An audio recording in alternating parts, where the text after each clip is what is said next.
광교 꿈의 교회 성도 여러분 안녕하세요. 바이블 브런치 시간입니다. 저는 오늘 여러분과 함께 하나님의 말씀을 함께 나눌 박철영입니다. 오늘 말씀은 역대하 29장 20절에서 36절까지의 말씀입니다. 이 말씀 중에 몇몇 절만 저와 함께 보시도록 할 텐데요. 먼저 20절, 21절 말씀을 제가 봉독하겠습니다. 표준 세번역 성경으로 읽어드릴게요. 히스기야 왕은 다음날 아침에 일찍 일어나서 도성에 있는 대신들을 불러 모아 주님의 성전으로 올라갔다. 왕가의 죄와 유다 백성의 죄를 속죄받으려고 그는 황소 7마리와 순양 7마리와 어린 양 7마리와 순염소 7마리를 끌어다가 속죄 제물을 삼고 아론의 혈통을 이어받은 제사장들에게 명령하여 주님의 단에 드리게 하였다. 그리고 24절 말씀. 제사장들이 제물을 잡아 그 피를 속죄 제물로 제단에 부어서 온 이스라엘의 죄를 속죄하였으니 이것은 번제와 속죄제를 드려서 온 이스라엘을 속하라는 어명이 있었기 때문이었다. 자, 그 다음에 32절부터 끝절 36절까지 말씀을 제가 읽어드리겠습니다. 회중이 가져온 온 번제물의 수는 숫소가 70마리, 순양이 100마리, 어린 양이 200마리였다. 이것은 다 주님께 번제물로 드리는 것이었다. 번제물과 달리 구별하여 드린 제물은 소가 600마리, 양이 3000마리였다. 그런데 번제로 바칠 짐승을 다 잡아 가죽을 벗기기에는 제사장의 수가 너무 모자라서 이 일을 끝낼 때까지 성결 예식을 마친 제사장들이 보강될 때까지 제사장들의 친족인 레위 사람들이 제물 잡는 일을 거들었다. 사실 자신의 성결을 지키는 일에는 제사장들보다는 레위 사람들이 더욱 성실하였다. 제사장들은 제물을 다 태워 바치는 번제물도 바쳐야 할 뿐만 아니라 이 밖에도 화목제물로 바치는 기름기도 태워 바쳐야 했다. 번제와 함께 부어드리는 제사도 제사장들이 맡아서 하였다. 이렇게 하여 주님의 성전에서 예배를 드리는 일이 다시 시작되었다. 일이 이렇게 갑작스럽게 되었어도 하나님이 백성들을 도우셔서 잘 되도록 하셨으므로 히스기야와 백성이 함께 기뻐하였다. 아멘. 자, 오늘 역대하 29장 20절에서 36절까지의 꽤 긴 말씀인데요. 우리가 다 읽지는 않았지만 어떤 내용인지 잠깐 설명드리고 오늘 함께 마음의 묵상을 공유해 볼까 합니다. 역대하에서는 처음으로 히스기야 왕의 소개가 29장에 시작이 되어 있는데요. 그 전에 선대 왕에 대한 어떤 소위 하나님을 온전히 섬기지 못하고 오히려 우상 숭배, 이방신들을 들여와 하나님을 예배하고 하나님께 번제 드리고 속죄제를 드리고 하는 예배하는 곳을 소위 더럽혔죠. 오히려 그곳에 이방신, 우상을 섬기는 그러한 공간으로 전락시켜 버렸던 아주 큰 영적 범죄가 이전 왕에게 있었습니다. 히스기야 왕은 부임하자마자 첫 번째로 단행한 정책적인 결정이 뭐였냐면 바로 하나님의 이 성전을 정화하는 것이었습니다. 예배를 새롭게 하는 것이었습니다. 예배를 되살리는 것이었습니다. 그래서 부임하자마자 이 히스기야 왕이 대신들을 불러 모아서 이러한 성전을 정화하고 과감하게 버려버렸던 이전에 어떤 하나님을 예배하기에 필요한 물품들, 도구들 또는 어떤 공간들을 원상복귀시키고 그러한 모든 어떤 제도적인 또는 물리적인 그런 환경을 다 정비한 후에 하나님께 속죄죄, 특별히 어떤 그 선대 왕들의 또 이스라엘 백성들의 잘못들을 참회하고 하나님께 다시 돌아가겠노라고 선언하는 속죄를 하나님께 간구하는 예배를, 제사를 드리는 모습이 오늘 우리가 읽은 이야기 내용입니다. 여기에서 우리가 좀 주목해 볼 점에 대해서 함께 이야기 나누고 싶은데요. 우리의 삶에, 이건 이제 이스라엘 역사의 한 장면이지 않습니까? 우리와 전혀 상관없는, 또 뭐 우리나라 한민족도 아닌 이스라엘 사람들의 역사 이야기가 우리에게 어떤 의미가 있을까?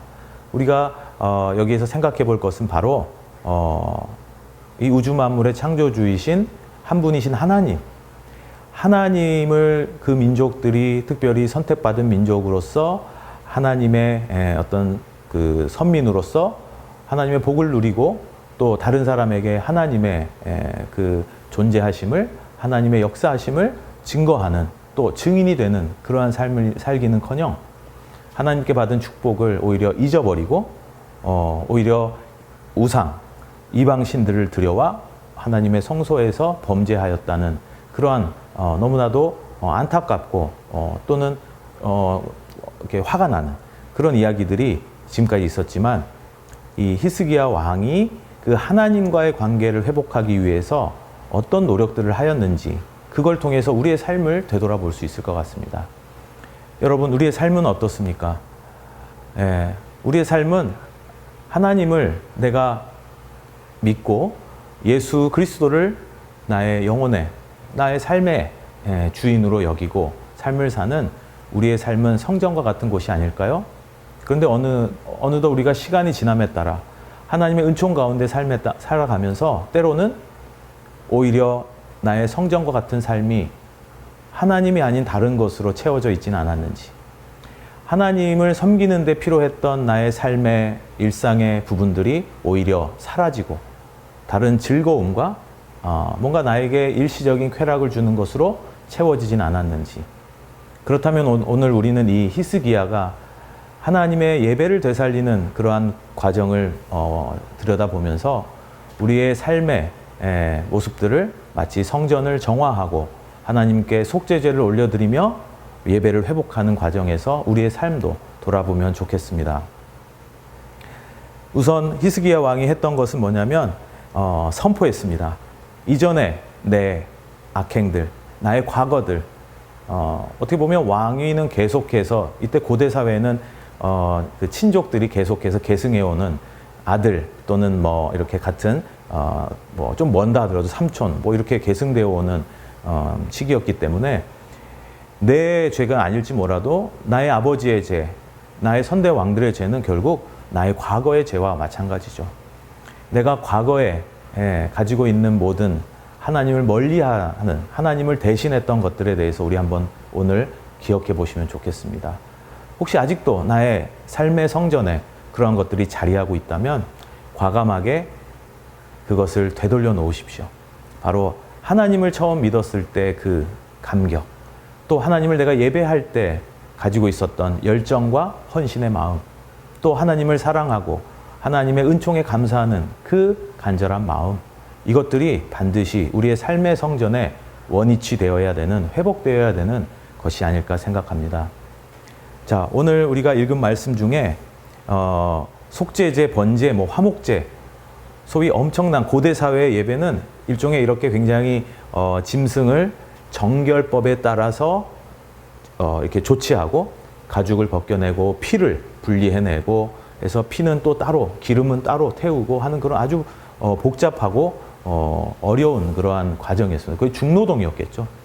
짐승 한 마리를 해체한다는 것이 얼마나 힘든 일이겠습니까? 그런데 아까 읽어본 내용을 보면 아시겠지만 그 왕이 7마리, 황소 7마리, 뭐 염소 7마리 뭐 이렇게 단위가 몇 마리 수준에서 나중에는 수천 마리 단위로 넘어가죠.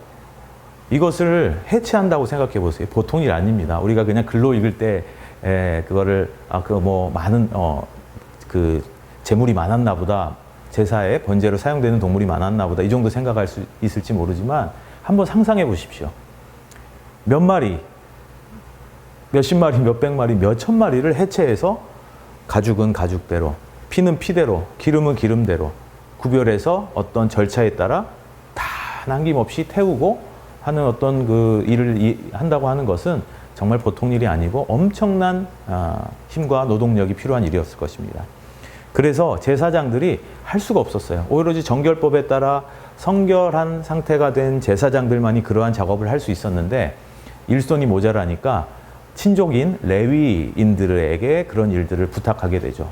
근데 여기서 저는 아주 놀라운, 제가 전에 이 역대하를 읽었지만 오늘 이번에 특별히 눈에 들어온 본문 말씀이 바로 레위인들이 바로 성결을 지키는 일에는 제사장들보다 레위 사람들이 더욱 성실했다라는 것입니다. 여러분, 이걸 통해서 우리는 깨닫게 되는 것은요, 하나님의 일을 하는 데 있어서는 크고 작은 일이 없습니다. 또 이거는 누구 일, 이거는 내 일, 이거는 내 일이 아니야, 이런 게 없는 것 같습니다.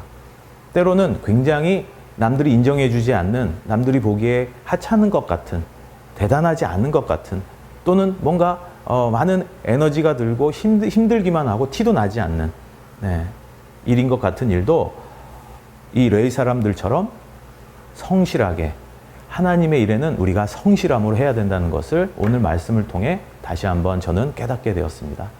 여러분도 하나님의 일에 있어서만큼 이 성실함을 중요한 가치로 한번 마음에 되새겨 보면 좋겠습니다. 예수님께서도 말씀하셨죠. 작은 일에 충성했으니 이제 큰 일을 맡기리라. 이 말씀은 무슨 또 의미가 있을까요? 우리가 하나님 일을 할 때 그게 작은 일이든 큰 일이든 어떤 일이든 또 내 일이 아니지만 나에게 맡겨진 일이라 할지라도 성실하게 감당할 때 그것은 바로 우리에게 하나님의 귀한 복으로, 하늘의 복으로, 또 우리의 삶의 성전에 아주 깨끗하고 정화된 모습으로 되돌아올 것이라고 믿습니다. 자, 오늘 말씀, 성전을 깨끗이 정화하고 속죄제를 드리는 히스기야 왕과 이스라엘 민족, 즉 예배를 회복한 이스라엘 민족의 이야기가 고대 이스라엘 역사 속의 이야기로 끝나는 것이 아니라 여러분의 삶의 성전이 정화되고 여러분의 삶이 예배로 새롭게 다시 시작되는, 또 특별히 하나님의 일을 할 때는 성실함으로 감당해내는 그러한 멋지고 아름다운 그리스도인의 삶을 오늘 마음에 되새겨 보시기 바랍니다. 기도하겠습니다. 사랑과 은혜가 풍성하신 하나님, 히스기야 왕이 하나님의 성전과 하나님의 거룩하심을 회복하기 위해 성전을 정화하고 예배를 회복한 이야기를 오늘 우리가 확인하였습니다. 우리의 삶도 회복시켜 주옵소서. 하나님의 일을 할 때 우리가 성실함으로 감당하게 하여 주옵소서. 예수님의 이름으로 기도합니다. 아멘. 자, 오늘 말씀 한번 마음에 깊게 새기시면서 여러분 기도하는 시간을 가져보시기 바랍니다.